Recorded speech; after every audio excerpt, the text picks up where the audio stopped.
Бүгін біз Қазақстан Республикасының экологиялық кодексін 33-ші бабын орындау мақсатында келесі жобалар бойынша қоғамдық тыңдаулар өткізгелі отырмыз.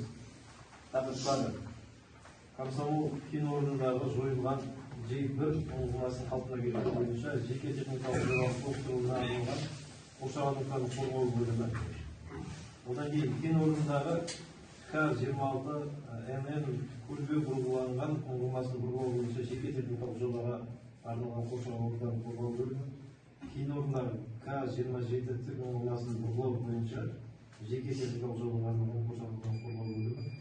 Қоршаған ортаны қорғау бөлімдері мен қоршаған ортаны қорғау жөніндегі іс-шаралар жоспары жобасы бойынша қоғамдық тыңдауларға жиналып отырмыз. Қоғамдық тыңдаулар өткізу қағидаларына сәйкес жүргізіледі. Қағидаларға сәйкес қазір қатысушылардың қарапайым көпшілік дауысымен қоғамдық тыңдаулар қатысусын сайлау және регламентті бекіту қажет.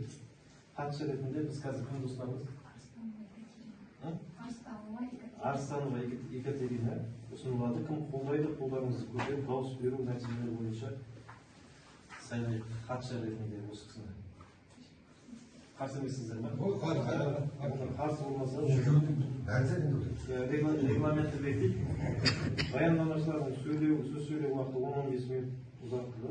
Баяндамаларды талқылау 10-15 минут. Қоғамдық тыңдаулар қатысушылардың барлық ескертулер мен ұсыныстары тыңдалады.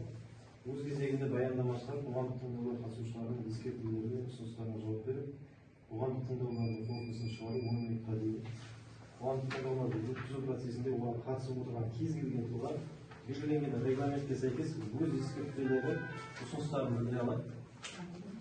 Барлық ескертулер мен ұсыныстар қоғамдық тыңдаулар хаттамасына енгізілетін болады. Ескертулер мен ұсыныстардың мәнін білдірмейтін қоғамдық тыңдаулардың нысанына қатысы жоқ ескертулер мен ұсыныстар қоғамдық тыңдаулардың нысанына қатысы жоқ белгісімен ескертулер ұсыныстардың жиынтық кестесіне енгізілетін болады. Қоғамдық тыңдаудың баяндамашысы Оптимум жобалау институты жауапкершілігі шектеулі серіктестігінің маманы Қуанбекова Ақмаралға сөз кезегі беріледі. Саламатсыздар ма, құрметті қоғамдық тыңдауға қатысушылар. Біз сіздерге Комсомольский кен орнындағы К26НН көлбеу бұрғыланған ұңғымасын бұрғылау бойынша және Комсомольский кен орнындағы К27 ұңғымасын бұрғылау бойынша жеке техникалық жобаға арналған қоршаған ортаны қорғау бөлімдері және Комсомольский кен орнындағы жойылған J1 ұңғымасын қалпына келтіру бойынша жеке техникалық жобаның толықтыруына арналған қоршаған ортаны қорғау бөлімі және қоршаған ортаны қорғау бөлімдеріне қоршаған ортаны қорғау жөніндегі іс-шаралар жоспары таныстырылады.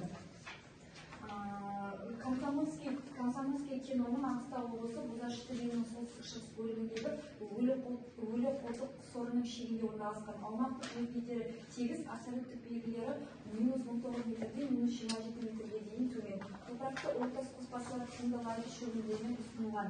Аудандағы климат континентальды және құрғақ, жазда ауа температурасы 45 градусқа дейін, жетсе қыста -40 градусқа дейін төмендейді. Аумақ солтүстік шөлдер аймағына жатады. Жақын орналасқан елді мекендер Ақшымарау ауылы шамамен 84 км қашықтықта және Қызан ауылы шамамен 100 км қашықтықта орналасқан.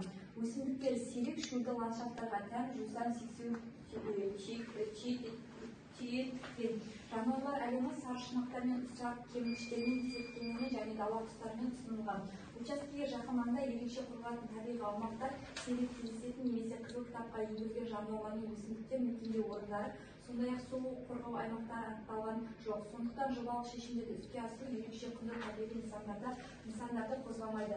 Ұңғымалардың географиялық координаттары экранда көрсетілген. Сіздерге мына неге көрінмесе қағаздар көрсетілген жобаның бұрын жойылған J1 ұңғымасын қалпына келтіру және жобалық тереңдігін ұлғайту қарастырылған және кен орнындағы К26 және К27 пайдалану ұңғымаларын салу және бұрғылау Қолмұнай жауапкершілігі шектеулі серіктестігімен жасалған келісімшарт бойынша Оптимум жобалау институты жауапкершілігі шектеулі серіктестігі әзірлеген жеке техникалық жобаға сәйкес қарастырылған. К26НН ұңғымасы орта еуро қабаттарына мұнай өндіруге арналған жобалық горизонты J2, оның жобалық тереңдігі тереңнен 3200 метрді құраса, оқпаны бойынша 3250 метрді құрайды. ұңғыма көлі бағытталған. Ал К27 ұңғымасы да G2 газетінің көмірсутектер өндіруге арналған. Оның жобалық тереңдігі көлінен 3250 метрді құрайды. Ұңғыма көлі жобаның бұрын жойылған G1 ұңғымасын қалпына келтіру және оның жобалық тереңдігін ұлғайту қарастырылған. Жұмыстар 3 интервалды беріліп бұрғылау технологиясымен жүргізіледі. Жобаның тереңдігі тігінен 3850 метрді және оқпан бойынша 3864 метрді құрайды. К27 ұңғымасын орналастыру үшін уақытша пайдалануға 0,18 гектар жер учаскесі бөлінеді. Ал К26 ұңғымасын қолданыста келісімшарт аумағының шегінде 1,13 гектар, ал G1 ұңғымасын уақытша жер пайдаланудың жалпы ауданы 3,5 гектарды құрайды. К26 және К27 ұңғымалардың жалпы салу ұзақтығы 73 тәулікті құрайды. Ал G1 ұңғымасының жалпы ұзақтығы 20 тәулікті құрайды. Аудандағы уақытша жер бөлу қарастырылған, қосымша жер бөлу қажет емес. Ұңғымалар коммуналдық жауапкершілігі шектеулі серіктестігінің келісімшарт аумағы шегінде тұрғын үй құрылысы мен халықтың шаруашылық қызметі жоқ аймақта орналасқан.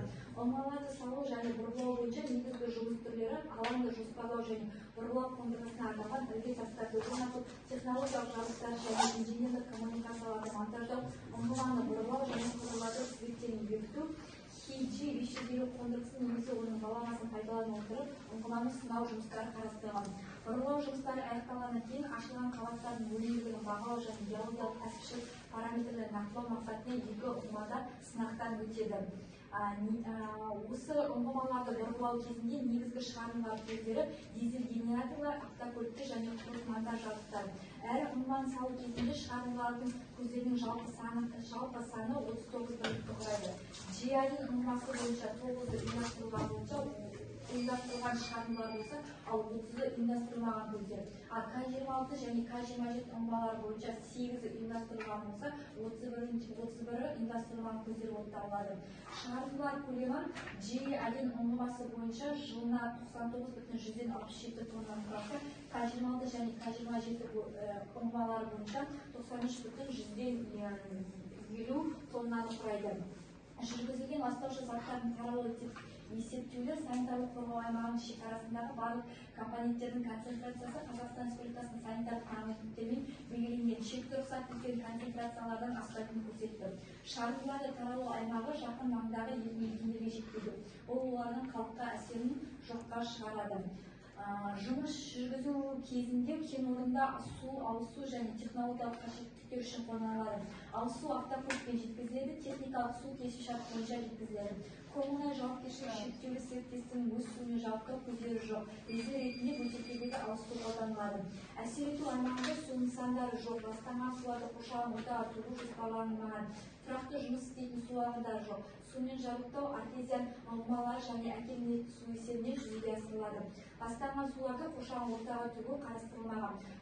Су тұтыну және бұрғылау ағынды суларының көлемі К26 және К27 ұңғымалары бойынша жалпы су тұтыну 1294,5 метр кубты құраса, техникалық қажеттіліктері 913,8 метр куб су қажет. Ауызсу сапасындағы су 380,7 метр кубты құрайды. Оның ішінде тұрмыстық және ауыз су қажеттіліктері 322,7 метр кубты құрайды.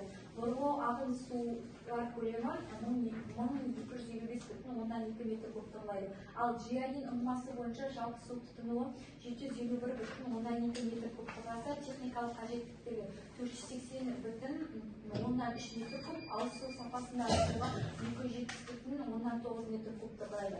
Бұрғылау ағын сулар көлемі 506,8 метр кубты құрайды.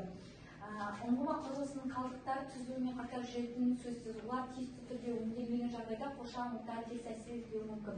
Құрылыс процесінде қалдықтардың екі тобы қалыптастырылады: өндірістік және коммуналдық. Түзілетін қалдықтардың барлық түрлері ең алдымен жүзеге асырылатын технологиялық процестерге және орындалатын өндірістік операцияларға байланысты болады. Бұрғылау және цементтеу ерітінділерін дайындау кезінде, ұңғыманы салу және игеру процесінде, қосалқы жұмыстар кезінде, ұңғыманы бұрғылау кезінде негізгі шығарындылар мыналар болып табылады: пайдаланылған бұрғылау ерітіндісі, бұрғылау шлангы, металл сынықтары, майланған жүйелер, электродтардың қалдықтары, пайдаланылған контейнер, пайдаланылған майла және коммуналдық қалдықтар. Қазақстан Республикасы экологиялық кодексінің 320 бабына сәйкес қалдықтарды жинаудың нақты нормативтері белгіленген. Олардың жинақтау басталған сәттен бастап 6 айға дейінгі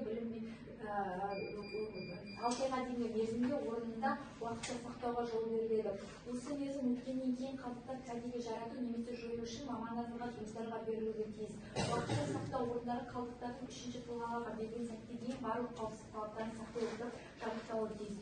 Қалдықтардың жинақтау лимиті G1 ұңғымасын қалпына келтіру және оған жобалық тереңдігін ұлғайту кезеңінде тонна 600 бүтін 10-нан 3910 тоннаны құрайды. Ал К26 және К27 ұңғымаларын салу кезеңінде қалдықтардың жинақтаудың жалпы лимиті жылына 1822 бүтін 20-нан 107.844 тоннаны құрайды. Барлық қалдықтарды арнайы жабдықталған орындарда уақытша жиналып, одан әрі кәдеге жарату немесе залалсыздандыру үшін лицензияланған ұйымдарға берілетін болады. Қалдықтарды көму көзделмейді. Жобалық шешімдерді іске асыру табиғи құрамдас көліктегі және халықтың денсаулығына әсер етпей қоймайды. Негізгі факторлардың теріс техногендік әсерді төмендету шаралары статистикада көрсетілген. Атмосфера бойынша әсер ету факторлары негізгі және қосалқы жабдықтардың жұмысы шу әсерлері болуы мүмкін. Әсерді төмендету шаралары жабдықтардың алдын ала профилактикалық тексеру және тұрақты бақылау, қарастырушы қондырғыларды пайдалану, атмосфералық ауаның жағдайына мониторинг жүргізу, жерасты және жер суларына әсер ету факторлары апаттық ластану қауіпті. Төмендету шаралары агенттік инженерлік биологиялық жағдайларды ескере отырып, орналастыру және сүзілуді инфильтрацияны болдырмайтын конструктивтік шешімдерді қолдану, апаттық төнімдерді жедел жою. Жер қойнауына әсер ету факторлары термоэрозия, шөгу, грифон түзу, қабаттаралық шөліктерді анықтайды. Төмендету шаралары су қойма горизонталын оқшаулау, жер үсті және жер асты жабдықтарын герметикалық қамтамасыз ету, құрылыстарды орналастыру мұқтаж жоспарлау. Топырақ әсер ету факторлары топырақ өсімдіктің қабатының бұзылуымен ластануы, әсерді төмендету шаралары топырақтың жағдайын бақылау жүйесін құру, апаттық төгілімдердің алдын алу және оларды жою, жолдан тыс жерлерде көлік қозғалысына тыйым салу. Физикалық факторлар әсер ету факторлар агрегаттардың жұмысы, жылу және электромагниттік әсерлік шу және дірілдер. Төмендету шаралары энергия тұтыну деңгейі төмен жабдықтарды пайдалану, құрылғылардың міндетті түрде жерге қосу, шу сәулелену елді мекендерге қатысты азайту. Жануарлардың денесіне әсер ету факторлары мекен орындардың азаю, мазасыздандыру фактор шу әсерлері. Төмендету шаралары қорғаныс қоршауларын салу, қалдықтарды орналастыруға арналған орындарды жабдықтау, объектімен құрылыстарды арнайы белгілерді орнату. Жоғарыда аталған критерийлердің әрбір қоршаған ортақ компонентіне қатысты талдай отырып, жобалық шешімдерді іске асыру қоршаған ортаға қауіпті әсер етпейді деп күтіледі. Осы жобаның аясында табиғи орта компоненттеріне теріс әсер ететіндерді қарастыру және қоршаған ортаға теріс әсерді азайтуға бағытталған табиғатты қорғау іс-шаралары көзделеді. Тиісті өндірістік экологиялық бақылау бағдарламасы әзірленді. Іс-шаралар қоршаған ортаны қорғау жөніндегі іс-шаралар жоспарында келтірілген. 2020 жылға арналған қоршаған ортаны қорғау жөніндегі іс-шаралар жоспары келесі шараларды қамтиды. Қазба жұмыстары кезінде шаңды басу, аумақтарда қоқыстан тазалау, учаскеде пайдаланылған қалдықтарды сұрыптау, контейнердің жарамдылығын бақылау, мамандандырылған кәсіпорындардың жасаған шартқа сәйкес қатты тұрмыстық қалдықтар мен өндірістік қалдықтарды шығару, мамандандырылған мекемелермен жасаған келісімшарттарға сәйкес қорғау қалдықтарын шығару және жою. Экологиялық бақылауды ұйымдастыру бойынша ұсыныстар беріледі. Қоғамда көзделген қоршаған ортаны қорғау және сақтау жөніндегі іс-шаралар Қазақстан Республикасында жүргізіп отырған экологиялық саясатқа толық сәйкес келеді. Жобалық шешімдерді іске асыру барысында қолданылатын конструктивтік шешімдер мен қауіпсіздік шаралар келесілерді қамтамасыз етеді. Жұмыстардың қауіпсіздігін, жұмыскерлердің денсаулығын қорғауды, қоршаған ортаның экологиялық тұрақтылығын сақтауды, сонымен қатар ықтимал апаттық жағдайларға жедел әрі тиімді ден қою шаралары көзделеді. Бұл жобаның экологиялық қауіпсіздігін тұрақтылығын келтіре отырып табылады. Назарларыңызға рахмет.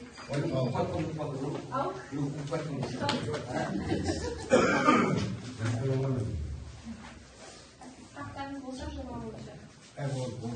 Мен де бір сұрақ болды жалпы. Жалпы неге салайын деп жатыр? Общий 2 К26 және К27 екі ұңғыманы бұрғылау қарастырылған. Сосын бұрынғы ликвидация болған G1 деген ұңғымалар, соны қайттан қалпына келтіріп, қайттан қазатын кезде қазақтың кезде оған енді жүрді ғой техникаларда. Енді бізге сол техникалар біздің жолымызды бүтіп кетті, Ақшымырау мен Қызанның ортасы. Ойлаған 14 километр. Сосын мына жақта Комсомольск бар ғой, 85 километр. Оның жолы да қазір сапасыз мысалы. Соған енді бұрын мысалы, бұрын коммуна емес, басқа мекеме алған кезде жылына тендер ойнайтын ремонтқа жолға. Асфальт сайт. Асфальттамайды ремонт. Мына қаржы өтіші жоқ. Солар жолдан кеш қаттарына дәмешелер жолдан қаттарына шағып қайтады. Шағып бар. Барымыз шағып бар. Біздің жаңағылардың біздің жаңағы түйе малды айтпасақ жаңағы істегіш өтір. Былай, сол суретті былай қандай жалпы тұрғындардан маған жиі келіп жүрген сұрақтың бірі осы жақын арада қоғамдық тыңдау болады дегенді мен осы тұрғындардан естідім. Себебі бұл жерде бұрғылау жұмыстары болады, сосын ауыр жаңағы техникалар өтеді, сосын әртүрлі шебін асу мүмкін деген сияқты әңгімелер болды. Сол кезде тұрғындардың негізгі уәжі жұмыс жасасын жасамасын емес, ол ар жағында елге пайдасы алып түседі, мұнай өндіргесін. Мүмкін сол жерде жасап жатқан жігіттер Ақшымыраудан адам болмаса да, бір адам барса бар шығар. Басқа адамдарға енді қазір жасамасын деген үшін жасасын, бірақ жаңағы айтқан ауыл Қызан мен Ақшымыраудың арасындағы жолды көздеп үшін өзінің арнайы шекті жаңағы бір өске 8 тонна бірдеңе деген шектеу. Соны сақтаса, жолды қазір білініп жатыр. Болды, 840 тонна өтіп кетті ғой. Соны ескерсе, қазіргі шахмандарды фото алып жүреді ғой. Осы былтыр емес 2023 жылдар мен келмей тұрып, сондай бір әкелер болып тоқтатып алып, ауылдың жігіттері. Ар жағда қазір өтіп жатыр ғой. ар жағда бұл мәселе жаңағы жолды бүлдіріп жатырдар, әйтпесе бұл кісілердің бұл көзін тартып отырған ештеңесі жоқ. Пайдаланылған жол қатты жүргеніңізде деген бір осындай. Жеке машина жүрген жолды қатар соны ертең ана былай болмасын тасымал өтеді, артылыс техника тасиды, материал тасиды, сол кезде соны бір ерекше назарға қойып жол мәселесі бірінші. Ал сосын жалпы мана аудан әкімдері айтып отыр, біздің жол Нақсак әкеміз деген шетінен өтетін жол бар ғой, Сорпаның бұл жерде 2 километр жолы қазір ауданның балансына алуға теңгерілмейді. Оны өзіміз бит асфальт төсеуге шаңыту, шаңыңды басу енді бізге тез, себебі коммунай оны өздерінің балансынан алып бізге беріп тастап жатыр, ауданға беріп тастап жатыр. Оны 2 километр жолда асфальттайшы, енді аудан асфальттайды. Мана да айтты жігіттерге сұрақ қойды, Дағыстанға келерімізге сұрақ қойды. Енді айтайын деген жолды талқандамаса деген ұсыныс бізде. Сосын тағы да ағаларымыз айтып жатыр, әртүрлі нелер ұсыныстарын ескертпелерін қосылатын болса қосылады деп. Оларға өздеріңіз нелеріңіз айтып жүрсеңіздер, жол қойып ағаларымыз.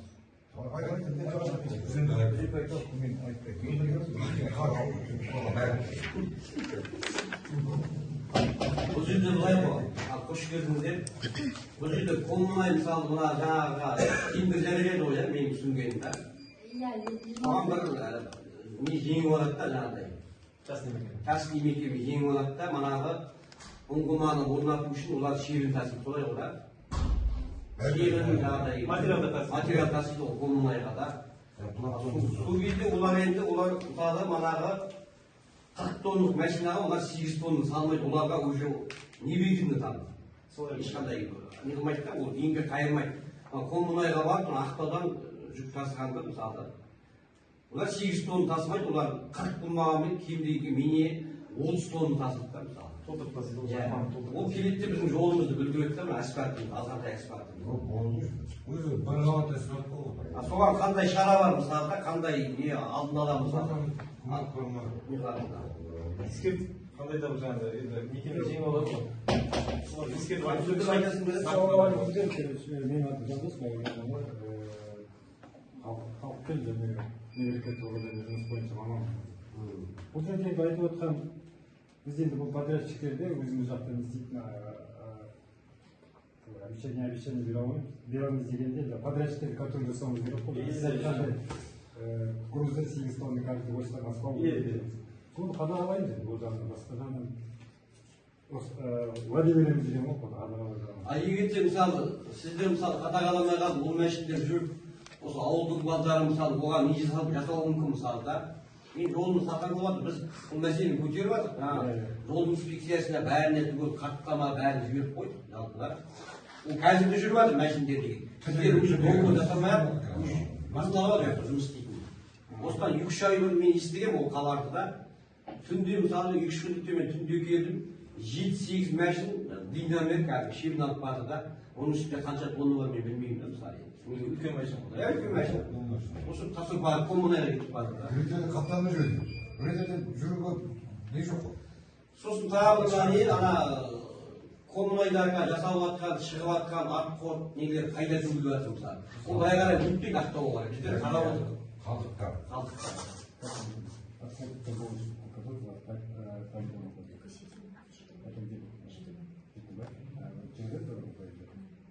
Жетібайдан полигонда жетібайға тапсырады. Жетібайда полигонға тапсырады. Біз кеше тасып болады. Неге өтіп жатыр? Түт өтіп жатыр ғой. Адасып оны байқамай жатыр. Сонда қарамай жатыр. Жалпы негізгі мәселе сол бізде кішкентай асфальт оның бізде талқан шығып отыр. Одан сайын біздерде бұрын мынандай случай болған 2010 ба 11 жылдары ма коммунайдан шыққан ана мұнайдың несі бар ғой шыққан соны қалдық сулардың мұнайдың сол айналасында сорға төккен да ол кезде де осындай не болды айқай болды да артынан қойды сол жерде төгіп ол жерде де қарайған қалдық отыр мысалы мал бағып отырған біздің ағайындарымыз да сол айналасында да оларға ешқандай жағдай жасалып отқан жоқ та ең бірінші жүріп отқан олар қасында отырған ешқандай оларға жаңағыдай радиациялық не ешқандай көмек көрсетіп жатқан жоқ қой Бұлар бұрын төгілген зат қой. Иә, 2010 жылдар деймін. 10 жыл. Қазір тасып жатық деп Жетібайға Алда қадағалап адам бармады. экология қадағалайды. Экология қадағалайды. Экология. Біздер договорларымыз бар. Біздер договорымыз болмаса біз оны жұмыс жасай алмаймыз. Сәл кішкентай төгілсе де Олай отбасында бір ауылдың бір адам шақырып қойса жүрсің. Жазылмайсың. жалпы экология деген қиын зат, негізі штрафтары қиын олар. Жаман қиын жүреді. Біз 22 жылдан бері біздің енді ол өндірістің жұмыс жасауына неғылуына біздің қарсылығымыз жоқ. Ауылдың халқына қарсылығы жоқ. Бірақ бізге көмегі керек те қалай болады. Қандай көмектер болады болашақта мысалы. Біздер енді осыдан нешінші жылдар екен естеріңізде бар ма? Осы біздерді бәрімізді компьютер оқытты келіп коммунайдан да осы жерде не ашып аптар недері оқытты.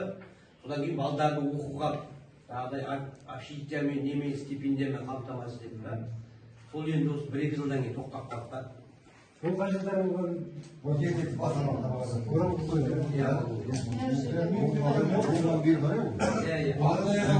бізге коммунайдан біз ешқандай не көрген жоқпыз. Бізге мына мінекей мәдениет үйі мысалы, клуб, балабақша мысалы, детсад мысалы да, садик, построилар. Благодарим всех. Енді тағы да бізге сол жалғастырса көмегін да. Мектеп салып бере ма бізге мысалы. Енді ол жағын айтпаймын, мен өзім шеше алмаймын. Сіздердің ұсыныстарыңызды бәрін сіз Ақпала жоқ, алып үйде. Соны тартып келмей мектепте қайда? Мынандай 15 жылдан бері айтпай жүрмін. Хотя нам школу надо построить новый. Сол ақпалаттар шығып кеше осы ауылымызда көшіп кетеді қайда. ауылымызда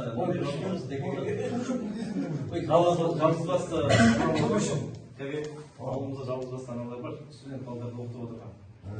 Мына кімнің үйі бар, Әлөштің жолдасы бар, одан кейін Талғаттың жолдасы, Қыдырбайдың Талғаттың жолдасы бар, тағы кім еді? Мына Алқабайдың жолдасы. Барлығын студент оқытып отыр. Ондай адамдар көп қой енді. Жоқ, айтайын деп отырмын. Мен соны ұсыныс қылып жібергенмін. Осындай мамандығы бар, осындай балдарды оқытсақ, несін жатақханасын төлеп, немесе оқуын төлеп екен. Соның ішінен жалпы бір қолдау тауып жатыр, себебі мамандығына қарай алады екен бұл кісілерде. Мысалы бізде математика пәніне оқып жатқан болу керек, мына кім шаттық деген. Бердәулеттен. Соны қолдады, кейін осы мамандығы бізге келеді. Алдағы уақытта жұмысқа алатын болсақ та деген сияқты. Енді офисінде істеген қайда біледі. Соны қолдап жатыр. Қазіргі таңда сол договормен Ария жеңсеміз бар ғой. Соны байланыстырдым сіздерге мамандығы. Қазір соны ұйымдастырып жатыр. Менде енді тағы да ұсыныс, бізде берген жаңағы Алқабай деген үйіндегі жеңешеміздің аты кім еді? Иә, сол кісінің жолдасының екі бала оқып отыр екен, Есеновте. Мамандықтары бар енді басқаша. Сондай Әбіштің үйінде де екі бала, студент бала бар екен, екеуі де оқып отыр. Енді жалғыз басқанаға ол зат қиын. Қандай болмасын, демеушілік тарапынан тек біреу емес, тағы да қалған кісілерге де көмектессе деген ұсыныс қой. Енді бір адамға, бір әйел адамға ол қиын да, бірнеше баланы оқыту, оның өзіне мектеп емес, студент. Тағы да қолдау білдірсе деген ұсыныс. Жалпы қолдау тауып жатыр деп естіп жатыр. Айтса ертең келмесе де, ертең ата-аналардан сөйтіп алғыс алып жатса ол да жақсы болады. Сондай көмектер болса, оның өзі енді білеміз, жыл сайын бұрын Қаржанбастан, Маңғыстау-Мұнайгаздан, тағы коммуналдарды жаңа өрекендер айтып отыр ғой, үлкен көмектер болады еді, жыл сайын бір қысқартып бәрі мәдениет үйін салып, балабақша салып деген сияқты. Бізге де енді жаңағы мүмкіндік болып жатса, мектеп салып берсе ол құлағы, оны ұсыныс ретінде енгізер, қарастырар, ол жер әртістер жауап беріп, бірақ жаңағындай кішкентай қарлығаш көмектерін берсе де оның өзі үлкен көмек, ауылдың барлығын жарықтамаса. Көмектер қайда ма? Соны беру. Сондай ұсыныстарымыз бар, дискеттерді жазып не істесеңіздер. Жерді қалғасың ғой. Атай ма?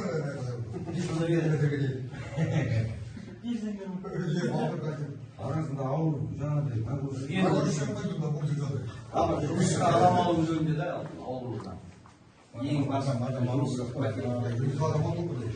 мәселесі. Бізде жалпы коммуналдық мекемесінде жұмыс 28 жұмыс болады. Сондай болады. Сол үйлер ғой біздің Коммуналдық 10 не да или 28 сол зат бізге қиындау болып тұрды ауылдың тұрғындарына. Бізді жазалап ғой жігіттер. Шығып кетіп жатыр, 28 жыл қиындау. Ол ана сырттан келетін мысалы жігіттерге жақсы да. қандай үйіндірілген үйлер бар. Өткенде осы жұмыссыздық бойынша жиналыс болды ауданда. Сол кезде коммуналдық мекеме Ғаликеңді шақырды, облыс әкімімен бірге. Сол кезде ескертіп айтты, алдағы уақытта келесі жылдары пенсияға кететін адамдар бар дегенде осы штаттап жүрген. Сол кезде ең бірінші осы Ақшыңыраудың адам аламыз деген Ғаликеңіз. Жалпы сондай жаңа жылда да әртүрлі жағдай садикке, мектепте азаматтық отбасыларға наурызға да көмектесіп ол бұрын наурызға да көмектесіп сол қалай наурызға көмектесу деген қалай? Наурызға айту ақша бөліп ақша бөліп наурызға газ ол кезде болған жоқ қой. үйтіп тұрып кәдімгі әдемі болды. есімін кім жіберді? Жандос.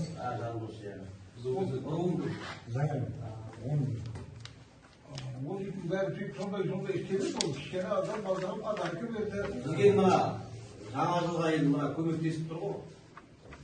Коммуналға көмектесіп, бұрын жылда көмектеседі, жаңа жылға балдарға подарка жаңағыдай. Енді бізге сол мынадай аз қамтылған отбасылар бар да, соларға жаңағыдай көмектессе киіммен немен мысалы да. Соны жасып көшейші. Бәрін бірдей қабылдамайды ғой ішінде соны мысалы. Ол ұсыныстың үшеуі орындалса қайтеді.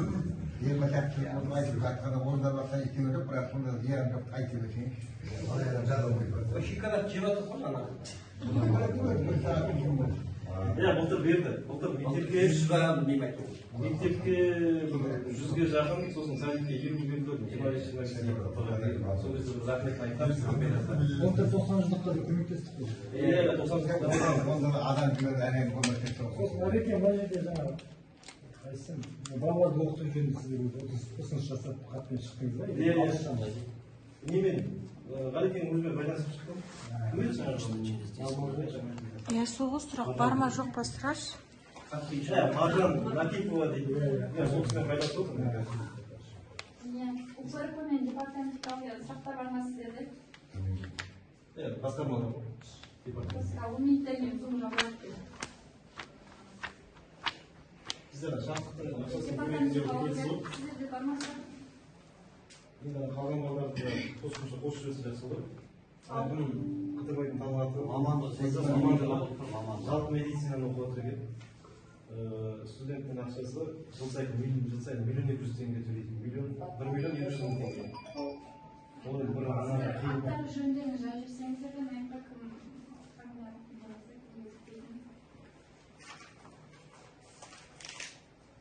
сен жақын жерде осыдан басқа бізде ондай мекемесі жоқ. комитеттердің есебіміз осы ғой.